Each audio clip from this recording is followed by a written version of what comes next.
All right, so here's their big play, I guess. Dominion Voter Systems contractor turned whistleblower Melissa Carone testified in front of different Senate committees over the past couple of days. Here is her actual affidavit. She says workers don't know how to operate the machines, and they scanned multiple ballots multiple times. Like they would only scan like Biden ballots like 20 times and not scan any Trump ballots. That's what she said. Apparently, if a worker didn't read a thing correctly, they just put whatever they wanted down on a new ballot if they couldn't read the initial ballot. So in the entire United States, she is the only person who saw fraud. Not any lawyers in the room, not, because there's Democrats and Republicans in every room. That was guaranteed, 100% that happened. She's the only person who saw something wrong going on. So, here's the clip. The poll book is completely off. Completely off. Off by 30,000? I'd say that poll book is off by over 100,000. That poll book.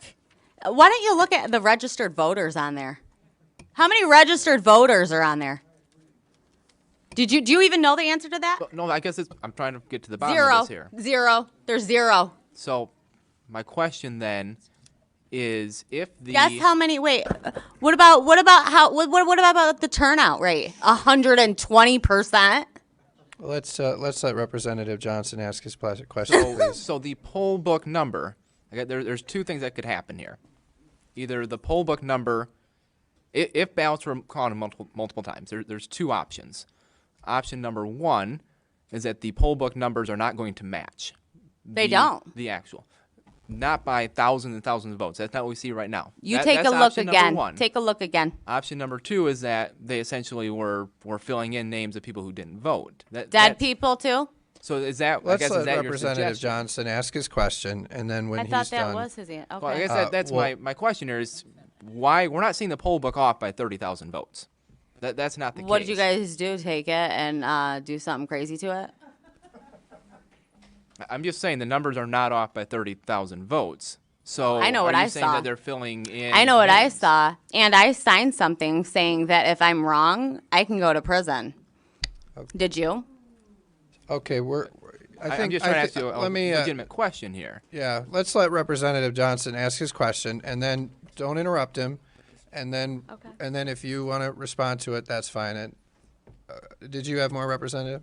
Yeah, I guess I just want to keep following back up with the poll book. So are we saying that the poll book is either wildly off or that they are filling in names? It's wildly off, and dead people voted, and illegals voted. Okay. So that's my answer. I think That should be really weird, and it is in that setting, but I'm too used to seeing that stuff on like Facebook. I saw somebody make the joke, if you take a Facebook like thread and you put it into a person generator, it would come out with her, because she said all of the buzzwords like believing anything. It's basically this, the Dunning-Kruger effect.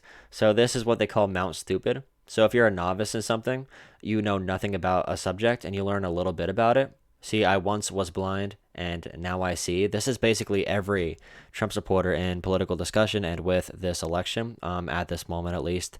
When it comes to the people who are like really just denying the results of the election, I don't mean to smear all Trump supporters. It's not all of them, of course. But, as you learn more about a situation, you start getting a little bit more humble, but they never hit that point. They just kind of stay here.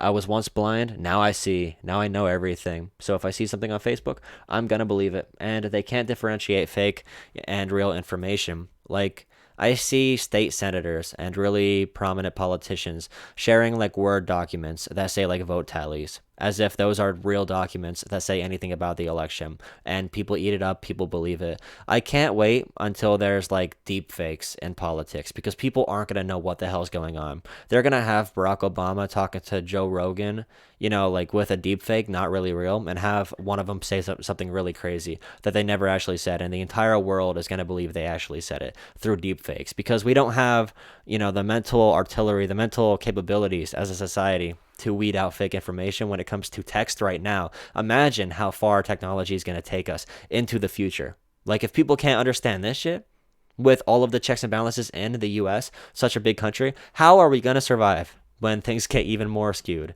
in the direction of like hyperpolarization and when no one can agree on reality in general. But she's a culmination of it.